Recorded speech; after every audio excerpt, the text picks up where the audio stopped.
بسم الله الرحمن الرحيم. السلام عليكم ورحمة الله وبركاته. ازيكم حبايبي، عاملين ايه؟ اللهم صل وسلم وبارك على سيدنا محمد وعلى اله وصحبه وسلم.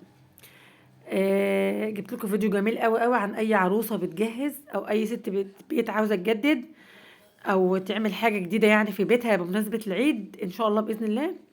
مجموعة مفارش جميلة جدا جدا، تشكيلة يعني رائعة من المفارش للعرايس وللستات البيوت اللي عايزة تجدد.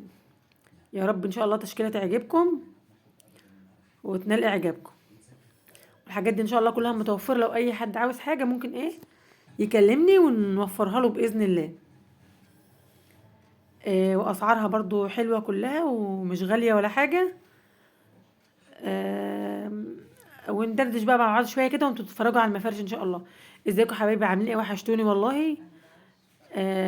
كنت عايزة اقول كلمتين مهمين كده بالنسبة للقناة بتاعتي. انا يا جماعه ما عملت القناه كنت فرحانه بيها جدا وعاملاها ان هي حاجه يعني الناس تستفاد منها وانا استفاد وكله. كنت فرحانه لاني كان نفسي اعمل من زمان جدا وما كنتش بلاقي حد يشجعني، فلما جت الفرصه ان انا عملتها ماشي. فلقيت ان الموضوع صعب وفي شروط وكلام من ده، بفضل الله برضو يعني الحمد لله حققنا الشروط بتاعتها. وفي ناس برضو ساعدوني في تحقيق الشروط وكده. واي حد بيفتح قناه لازم حد يعني يساعده في تحقيق الشروط. طيب المشكلة بقى دلوقتي في الفلوس من القناة. يا جماعة الإعلانات مش بمجرد ما الإعلانات تنزل بيجيلنا فلوس. في الشرط الأول انت تجيبي 10 دولار وبعدين يبقى ليكي حساب ان انت حساب للقناة بتاعتك. تمام، خلصنا ال10 دولار الحمد لله. نيجي بقى لفلوس القناة اللي بتيجي من الإعلانات. يا جماعة المشاهدات مش بتجيب فلوس. ليه بقى؟ المشاهدات بتاعتي قليلة. يعني مثلا يوم ما الفيديو اتشال والجلد مثلا بيجيب 130 مشاهدة، 100. اما يكون فيديو قصير كده بيجيب مشاهدات كتير بس ما فيش فلوس. طيب انا بقى مش شاغله دماغي بموضوع الفلوس ده لان الموضوع صعب جدا يعني والله العظيم. الفيديو بيجيب 4 سنت 5 سنت. يوم ما فيديو يعني يجيب اكتر حاجه بالله العظيم 10 سنت. ماشي. فخلاص انا مش شاغله دماغي عشان هتعب نفسيا، انا خلاص مش عايزه فلوس منها. جابت ما جابتش ما جابتش. في شرط كمان يا جماعه، ما تاخديش الفلوس الا لما يبقوا 100 دولار. يعني مثلا لو قعدت اجيب انا يا جماعه لحد بقالي القناه بقالها سنتين اهي متفعله فيها 30 دولار.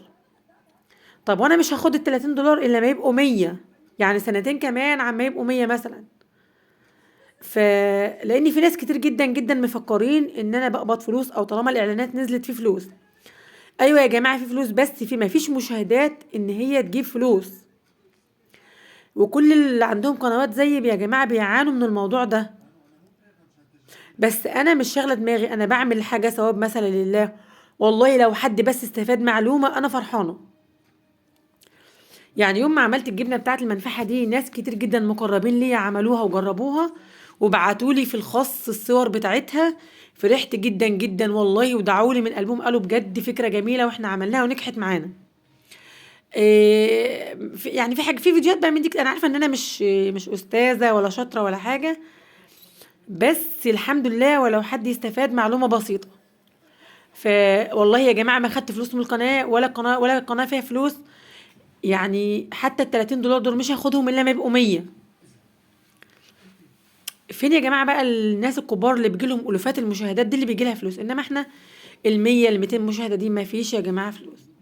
فادعوا لنا كده ربنا يكرمنا والمشاهدات تزيد والقناه تكبر ويجي لنا فلوس.